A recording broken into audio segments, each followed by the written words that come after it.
Cela doit nous conduire à travailler différemment, mais aussi à innover. Mesdames les ambassadrices, messieurs les ambassadeurs, j'ai lu avec beaucoup d'attention l'intervention du président de la République à l'occasion de la conférence des ambassadeurs du 27 août dernier. Et je mesure bien vos responsabilités et le niveau d'exigence fixé par le gouvernement.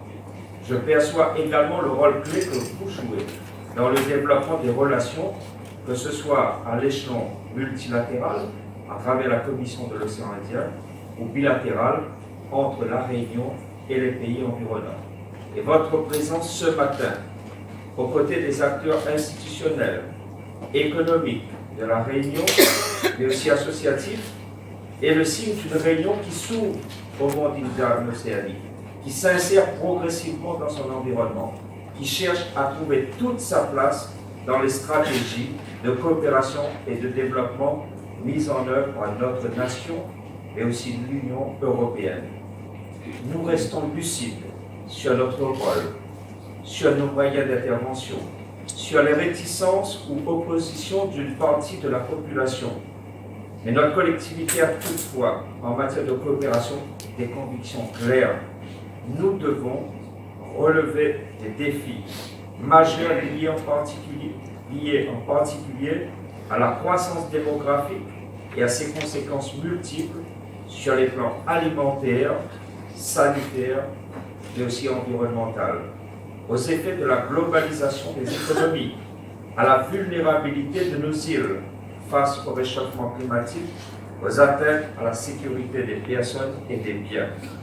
Nous avons aussi la conviction que la coopération reste une voie politique à privilégier et que les collectivités locales ont, aux côtés de l'État, un rôle à jouer pour rechercher les voies et moyens d'un co-développement de nos territoires, c'est-à-dire de nouveaux relais de croissance pour nos entreprises, des opportunités de mobilité professionnelle pour nos jeunes et d'approvisionnement de notre économie.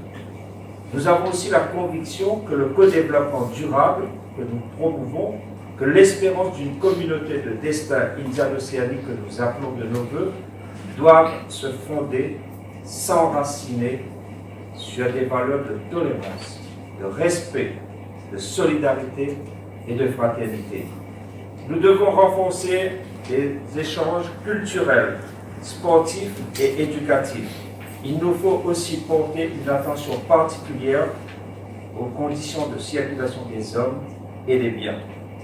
Nous avons enfin la conviction, compte tenu de nos contraintes financières, qu'il nous faut jouer encore plus collectif à l'aune d'une stratégie partagée. Notre collectivité a pour sa part décidé de recentrer sa politique de coopération sur la mobilité, l'insertion professionnelle de ces publics prioritaires. Je pense bien sûr aux bénéficiaires du RSA, mais aussi aux jeunes qualifiés demandeurs d'emploi. Et de prioriser ces actions sur des secteurs clés du co-développement tels que l'agriculture, l'eau, le médico-social et bien sûr la sécurité civile, autant de secteurs pour lesquels notre île dispose d'une réelle expertise.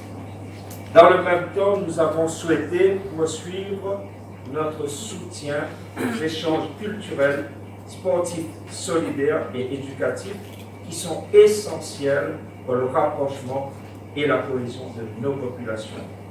Sans vouloir entrer dans le détail de nos actions, je voudrais souligner le développement de notre programme de mobilité professionnelle axé sur la diffusion et l'enseignement du français dans les pays francophones, mais aussi anglophones de la région, s'inscrivant dans la stratégie de coopération éducative de l'océan Indien de la Réunion. Je salue au passage Monsieur le recteur pour cette initiative.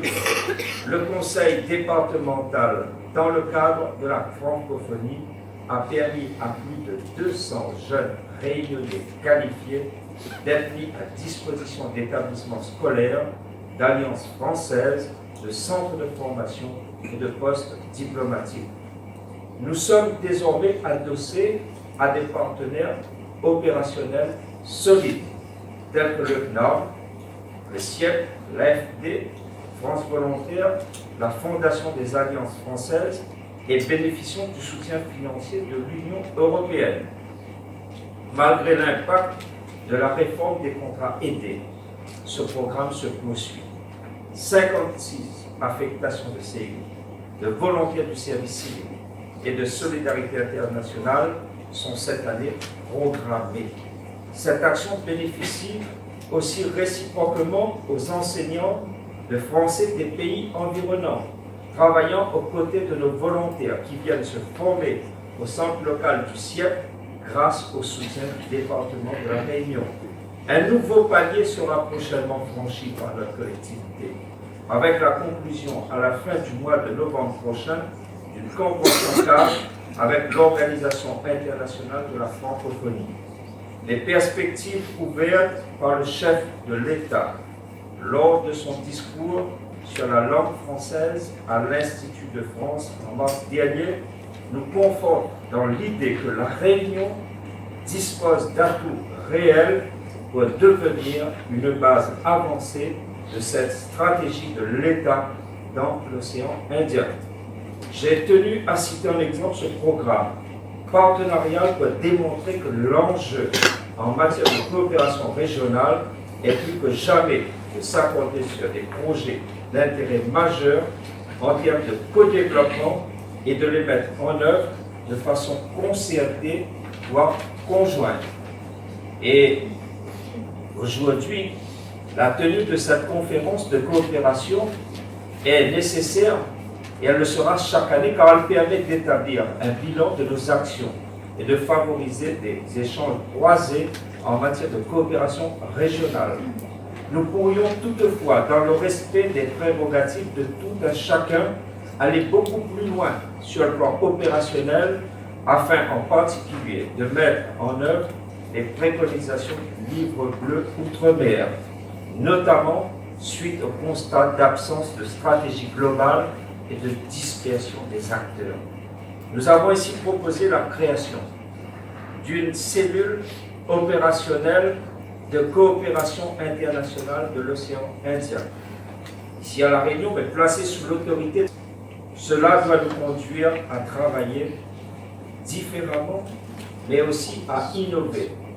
Mesdames les ambassadrices, messieurs les ambassadeurs, j'ai lu avec beaucoup d'attention l'intervention du président de la République à l'occasion de la conférence des ambassadeurs du 27 août dernier. Et je mesure bien vos responsabilités et le niveau d'exigence fixé par le gouvernement. Je perçois également le rôle clé que vous jouez dans le développement des relations, que ce soit à l'échelon multilatéral, à travers la Commission de l'océan Indien, ou bilatéral entre la Réunion et les pays environnants.